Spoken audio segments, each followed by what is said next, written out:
नमस्कार, आप सभी का हार्दिक स्वागत है। हर हर महादेव। आज 31 जुलाई 2026 है, वार शुक्रवार है और श्रावण मास कृष्ण पक्ष की द्वितीया तिथि है।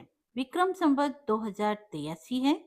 आज नक्षत्र धनिष्ठा, योग सौभाग्य, करण तैतिल्य और मास श्रावण मास है। आज सूर्योदय का समय सुबह 5:42 था व सूर्यास्त का समय शाम 7:12 है। आज राहु काल का समय 10:46 से लेकर 12:27 तक है। आज की शुभ मुहूर्त ब्रह्म मुहूर्त सुबह 4:06 से लेकर सुबह 4:54 तक। अभिजीत मुहूर्त दोपहर 12 बजे से लेकर दोपहर 12:54 तक।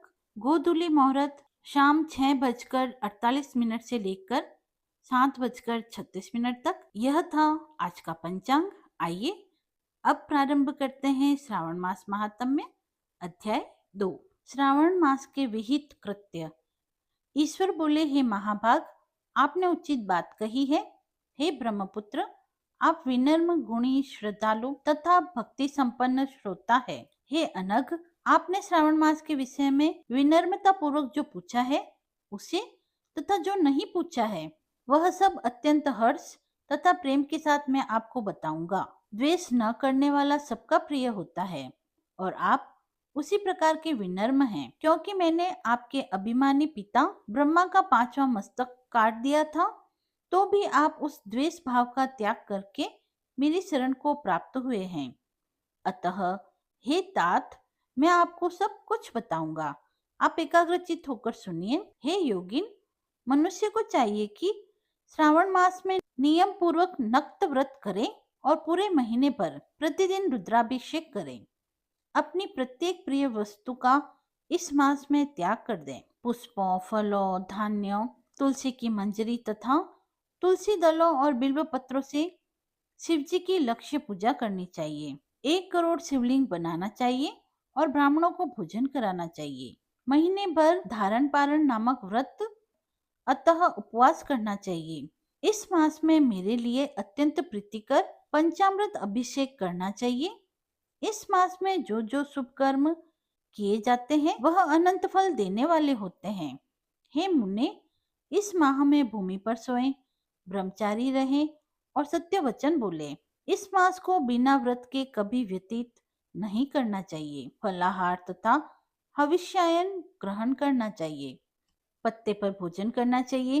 व्रत करने वाले को चाहिए कि इस मास में शाक का पूर्ण रूप से परित्याग कर दे। हे मुनि श्रेष्ठ, इस मास में भक्ति युक्त होकर मनुष्य को किसी न किसी व्रत को अवश्य करना चाहिए। सदाचार परायण, भूमि पर शयन करने वाला, प्रातः स्नान करने वाला और जितेंद्रिय होकर मनुष्य को एकाग्र किए गए मन से प्रतिदिन मेरी पूजा करनी चाहिए। इस मास में किया गया पुरुष चरण निश्चित रूप से मंत्रों की सिद्धि करने वाला होता है। इस मास में शिव के षडाक्षर मंत्र का जप तथा गायत्री मंत्र का जप करना चाहिए और शिव जी की प्रदक्षिणा नमस्कार करना चाहिए। पुरुष सूक्त का पाठ अधिक फल देने वाला होता है। इस मास में किया गया यज्ञ, कोटि होम, लक्ष्य होम तथा अयुत होम शीघ्र ही फलीभूत होता है और अभिष्ट फल प्रदान करता है। जो मनुष्य इस मास में एक भी दिन व्रतहीन व्यतीत करता है वह महाप्रलय पर्यंत घोर नरक में वास करता है।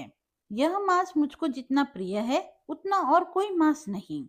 यह सकाम व्यक्ति को अभिष्ट फल देने वाला तथा निष्काम व्यक्ति को मोक्ष प्रदान करने वाला है।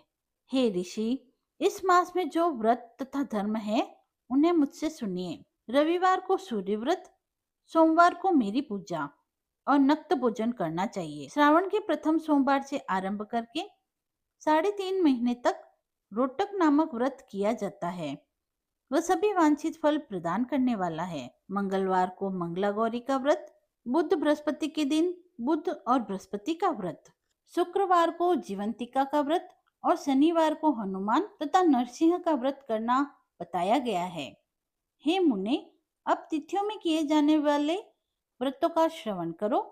श्रावण के शुक्ल पक्ष की द्वितीया तिथि को औदुंबर नामक व्रत होता है।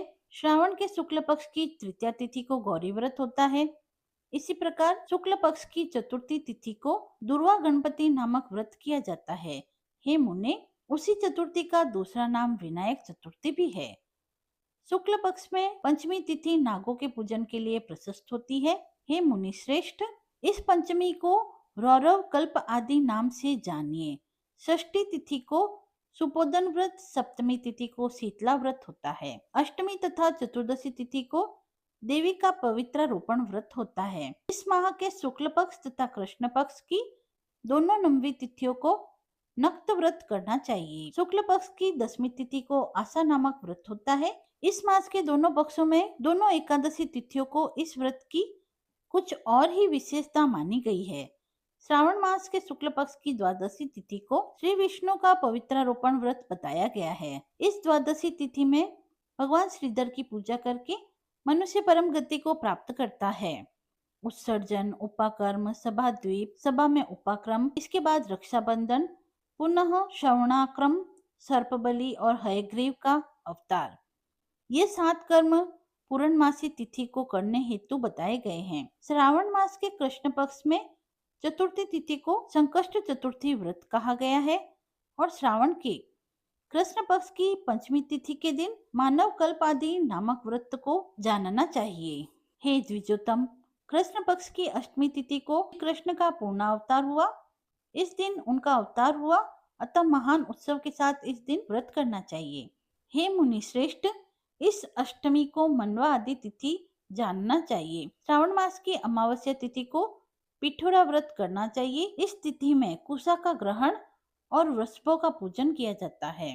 इस मास में शुक्ल पक्ष की प्रतिपदा तिथि से लेकर सब तिथियों के पृथक पृथक देवता है। प्रतिपदा तिथि के देवता अग्नि, द्वितीय तिथि के ब्रह्मा, तृतीया की गौरी, चतुर्थी के देवता गणपति है, पंचमी के देवता नाग, षष्ठी के देवता कार्तिकेय, सप्तमी के देवता सूर्य और अष्टमी तिथि के देवता शिव है।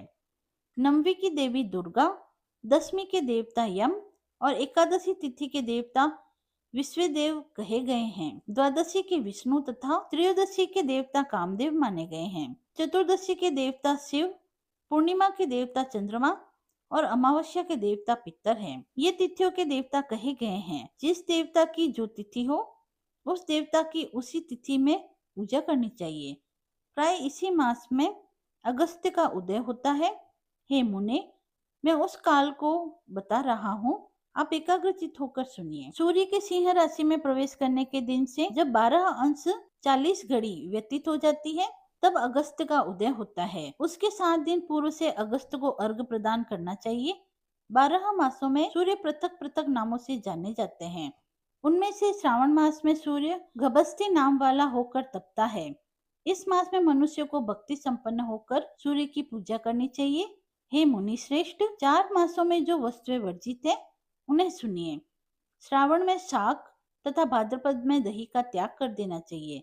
इसी प्रकार अश्विन में दूध और कार्तिक में दाल का परित्याग कर देना चाहिए। यदि इन मासों में इन वस्तुओं का त्याग नहीं कर सके तो केवल श्रावण मास में ही उक्त वस्तुओं का त्याग करने से मानव उसी फल को प्राप्त करता है। हे मानद, यह बात मैंने आपसे संक्षिप्त में कही। हे मुनि श्रेष्ठ, इस मास के व्रतों और धर्मों के विस्तार को सैकड़ों वर्षों में भी कोई नहीं कह सकता। मेरी अथवा विष्णु की प्रसन्नता के लिए संपूर्ण रूप से व्रत करना चाहिए। परमार्थ की दृष्टि से हम दोनों में कोई भेद नहीं है। जो लोग भेद करते हैं वे नरकगामी होते हैं। अतः हे सनत कुमार, आप श्रावण मास में धर्म का आचरण कीजिए। इति श्री ईश्वर सनत कुमार संवाद श्रावण व्रतोपदेश कथन नामक दूसरा अध्याय पूर्ण हुआ। यदि आपको यह पसंद आया हो तो आप कमेंट बॉक्स में हर हर महादेव लिखकर अपनी भक्ति को व्यक्त करें। मिलते हैं अगले वीडियो में, तब तक के लिए धन्यवाद।